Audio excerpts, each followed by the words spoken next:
This channel does not promote any violent, harmful, or illegal activities. All content provided by this channel is meant for an educational purpose only. শুরুতেই কেষ্ট কথা বলতেই হচ্ছে, তার কারণ Tihar jail থেকে ছাড়া পাওয়ার পরই জোর জল্পনা চলছিল। দলনেত্রীর কথা মতো বীরের সম্মান দিয়েই অভ্যর্থনা, আর তিনি নিজে বোলপুরের বাড়িতে পা রাখার আগে বললেন দিদিকে ভালোবাসেন। স্বাভাবিকভাবেই জল্পনা আরো বাড়ে। অনুব্রত মণ্ডলের সঙ্গে কি দেখা করবেন মমতা বন্দ্যোপাধ্যায়? আজকে বোলপুরের নিচুপট্টির বাড়ি থেকে মাত্র 3.5 কিলোমিটার দূরে প্রশাসনিক বৈঠক করেন মুখ্যমন্ত্রী। বৈঠকে কিন্তু একবারও অনুব্রতর নাম পর্যন্ত উচ্চারণ করেননি মমতা, আর বৈঠক শেষে সোজা পাড়ি দিলেন কলকাতার পথে। তবে কি হলো? ফলে আবার জল্পনা, বিতর্ক এড়াতেই কি এবার কেষ্টর থেকে দূরত্ব বজায় রাখলেন তৃণমূল নেত্রী? এই প্রশ্নটা আজকে অনেকেই তুলেছে। যতদিন কেষ্ট ফিরে না আসছে লড়াই আরো 3 গুণ বাড়বে। বীরের সম্মান দিয়ে ওকে জেল থেকে বের করে আনবেন, ঠিক আছে? দিল্লি থেকে ভোর 4:30 নাগাদ কলকাতায় পা রাখেন। কলকাতা বিমানবন্দরে প্রিয় নেতাকে স্বাগত জানাতে হাজির ছিলেন বীরভূমের শতাধিক তৃণমূল কর্মী সমর্থক। হুইল চেয়ারে বসে বিমানবন্দর থেকে বেরিয়ে সোজা বোলপুরের নিচুপট্টির বাড়ি।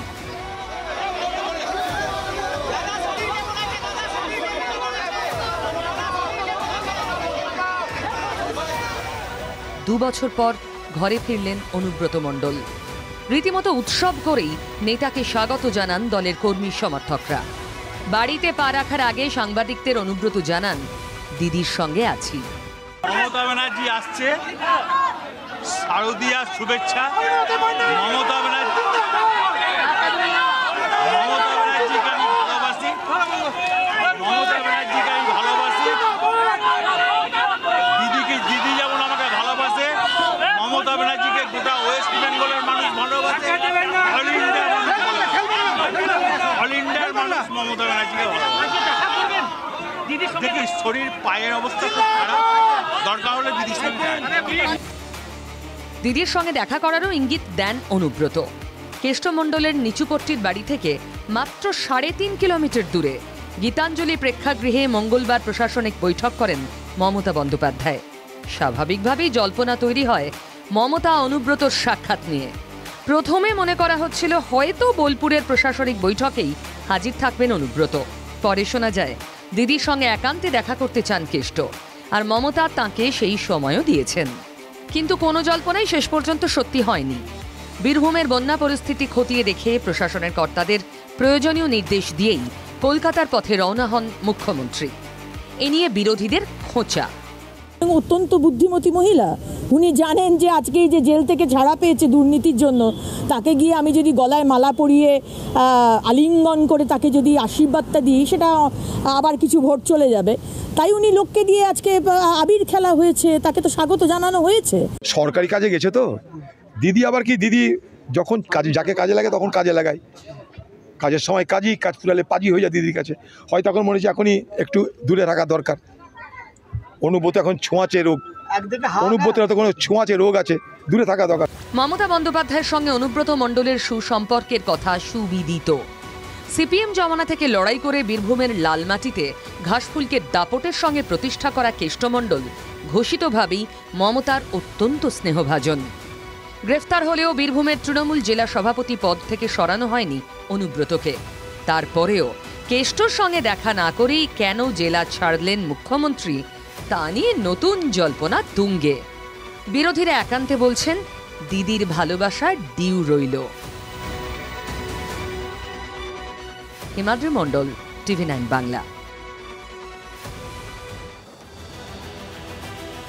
2 বছর 1 মাস 12 দিন পর ফের কর্মীদের ভিড়। সকাল থেকে নিচুপট্টির বাড়ির দুয়ারে জেলা তৃণমূলের শীর্ষ নেতারা। বীরভূমের রাজনীতিতে গ্র্যান্ড ওয়েলকাম। রীতিমতো ঢাক ঢোল পিটিয়ে ফুল মালা দিয়ে গরু পাচার কাণ্ডে অন্যতম অভিযুক্ত সদ্য জামিন পাওয়া অনুব্রত মণ্ডলকে স্বাগত জানালেন তার অনুগত কর্মী সমর্থকরা। তবে হ্যাঁ, দলের সকলের জন্য অবারিত দ্বার নয় নিচুপট্টির বাড়ি। কাউকে কাউকে ফিরতে হলো বাড়ির বাইরে থেকে। ফলে প্রশ্ন তো উঠছে, প্রশ্ন উঠেওছে, অনুব্রত ফিরতেই কি বীরভূমে শাসক রাজনীতিতে নতুন সমীকরণের সূচনা হয়ে গেল?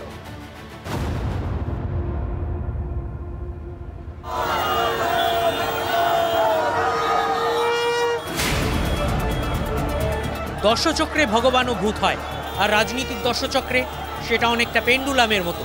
সময় পরিস্থিতি কখনো উপরে তুলে দেয়, আবার কখনো নিচে নামায়। গরু পাচার মামলায় বীরভূমের দোর্দণ্ড প্রতাপ নেতা তৃণমূল জেলা সভাপতি অনুব্রত মণ্ডল গ্রেপ্তার হওয়ার পর তার বিরোধী বলে পরিচিত কাজল শেখের গোষ্ঠী রকেট গতিতে উঠে আসে। অনুব্রতহীন বীরভূমে পঞ্চায়েত লোকসভা ভোটে ঘাসফুলের জয় জয়কার হয়। অনুব্রত তিহারে থাকাকালীন জেলার নেতারা তার সঙ্গে যোগাযোগ রাখেননি, তা নিয়েও ক্ষোভ জানিয়েছিলেন মেয়ে সুকন্যা। তবে এই 2 বছরে তার প্রিয় কেষ্টর কথা বারবার স্মরণ করেছেন মমতা। তাকে দক্ষ সংগঠকের তকমাও দেন। অনুব্রত জেল মুক্তি নিয়ে ইঙ্গিত দিয়ে রেখেছিলেন।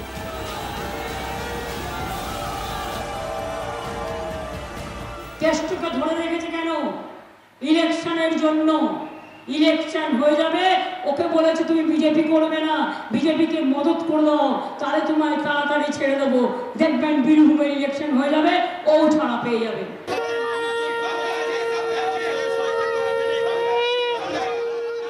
2 বছর জেল জীবন কাটিয়ে মঙ্গলবার বীরভূমে ফেরেন অনুব্রত মণ্ডল। জেলা সভাপতিকে কার্যত বীরের সম্মান দিয়ে স্বাগত জানান তাঁর সৈনিকরা।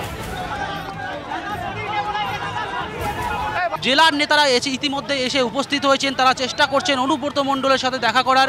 কিন্তু প্রশ্ন হচ্ছে, যেদিনকে এখান থেকে অনুব্রত মণ্ডলকে নিয়ে যাওয়া হয়েছিল সেদিন কিন্তু কেন্দ্রীয় এজেন্সির লোকজন ছাড়া বড় কোনো তৃণমূলের নেতাদের এখানে দেখা পাওয়া যায়নি। কিন্তু অনুব্রত মণ্ডলের জেল মুক্তি হতেই এখানে কিন্তু ভিড়ে ঠাসা। সকাল সকাল বোলপুরের নিচুপট্টির বাড়িতে হাজির হন তৃণমূল কোর কমিটির 2 সদস্য, মন্ত্রী চন্দ্রনাথ সিংহ ও বিধায়ক বিকাশ রায় চৌধুরী। তখন একতলার ঘরের অফিসে বসেছিলেন অনুব্রত, কিন্তু বাড়ির ভিতরে ঢুকে দেখা করতে পারেননি দুজনের কেউই। কিছুক্ষণ অপেক্ষার পর ফিরে যান মন্ত্রী বিধায়ক। এখন তো ব্যস্ত হচ্ছে, শারীরিকভাবে আমরা নিশ্চয়ই ঠিক সময় যাব, দেখা হলো যেটুকু, এরপর আমরা ঠিক সময় পৌঁছে যাব। জেলা তৃণমূলের আর এক নেতা মলয় মুখোপাধ্যায়ও হাজির হন কেষ্টর দুয়ারে। তখন অবশ্য খাওয়া দাওয়া করতে দোতলায় উঠে যান অনুব্রত। কাজী মলয়েরও কেষ্ট লাভ হয়নি। তার সাথে দেখা করার জন্য আমরা এসেছি। তিনি অত্যন্ত শরীর তার ভালো নেই, পায়ে প্রচণ্ড ব্যথা আছে বলে শুনেছি। তার মতন বিচক্ষণ নেতা যখন আছে এবং দিদি যার উপরে ভরসা করে, তিনি নিশ্চয়ই সবাইকে নিয়ে একসাথে চলার পরামর্শ দেবেন এবং তিনি মাথায় থেকে সবটাই দেখবেন। সূত্রের খবর, কোর কমিটির আরেক সদস্য তৃণমূলের জেলার সহসভাপতি সুদীপ্ত ঘোষ এন্ট্রি পান অনুব্রতর বাড়িতে। সুদীপ্তই কোর কমিটির একমাত্র সদস্য, যার সঙ্গে ঘণ্টাখানেক আলোচনা করেন অনুব্রত। কি কথা হলো দুজনের, এই বিষয়ে মুখ খুলবেন না বলে সাংবাদিকদের এড়িয়ে অনুব্রতর বাড়ি থেকে বেরিয়ে যান সুদীপ্ত। অনুব্রত অনুগামীরা আবেগে ফুটছেন, আর বিরোধীরা কেষ্টমণ্ডলকে গুরুত্ব দিতে নারাজ বিরোধী দলনেতা। রাজকীয় সংবর্ধনা বাজি মারছে। আমি গুরুত্ব দিতে নারাজ। মন্ত্রী বসে আছে, আপনাদের মিডিয়ার কাজ নিয়ে এসব দেখাচ্ছেন। মুখ্যমন্ত্রীও যাচ্ছে, এসব আজে বাজে অশিক্ষিত লোককে দেখাচ্ছেন। বিরাট বড় মিলন উৎসব হবে আজকে। নেতা জেল থেকে এসেছেন, চুরির দায়ে জেল কেটেছেন। টিএমসির কাছে এরাই গর্ব, এরা বাঘ, সিংহ, হাতি, কারণ সম্পত্তি আছে। তো কেউ যদি মনে করে থাকেন যে শুধুমাত্র একটা জামিনের মধ্যে দিয়ে তার বিরুদ্ধে যে অভিযোগ আছে, দুর্নীতি, প্রাতিষ্ঠানিক লুট, মানুষকে পিটিয়ে খুন, সমস্ত গণতান্ত্রিক ব্যবস্থাকে ধ্বংস, প্রতিবাদকে রক্তাক্ত ক্ষতবিক্ষত করে দেওয়া, এটা কিন্তু জনমনে প্রতিষ্ঠিত। তিনি পেরিয়েছেন, তিনি যাবেন, আসা যাওয়ার খেলা চলতে থাকবে। অনুব্রত তিহারে যাওয়ার পরেই তাঁর থেকে দূরত্ব বাড়াতে শুরু করেন তৃণমূল নেতাদের একাংশ। খোদ তৃণমূল নেত্রী সুকন্যার পাশে থাকার নির্দেশ দিলেও সেটা কেউ কেউ কানে তোলেননি বলেই জেলা তৃণমূল সূত্রে খবর। নিজে গ্রেফতার হওয়ার আগে এ নিয়ে উষ্মা প্রকাশ করেছিলেন সুকন্যাও। দূরত্ব বাড়ানো নেতাদের কার্যত বিশ্বাসঘাতক আখ্যাও দিয়েছিলেন।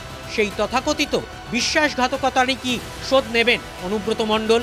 হিমাদ্রি মণ্ডলের রিপোর্ট, TV9 বাংলা।